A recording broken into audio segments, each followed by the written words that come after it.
طالبانو سفیر له مولانا فضل الرحمن سره کتنه کړې ده.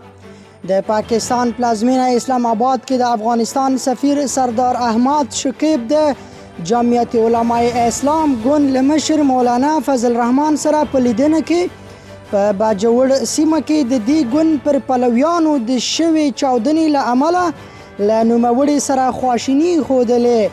اسلام آباد کې د افغانستان سفارت وایي په دې لیدنه کې د افغانستان او پاکستان ترمنځ د بې باورۍ له منځه وړلو د دوه اړخیزه دوستانه اړیکو لا پیاوړتیا او نورو اړوندو موضوعاتو په اړه هم تفصیلي خبرې وشوې. تر دې لیدنې مخکې د طالبانو حکومت په یوې اعلامیه کې د خیبر پښتونخوا په باجوړ ایجنسۍ کې د جمعیت علماء اسلام اړوند په یوه غونډه کې چاودنه غندلې او له متاثره شویو کورنیو سره خپله ژوره خواشیني څرګنده کړې ده.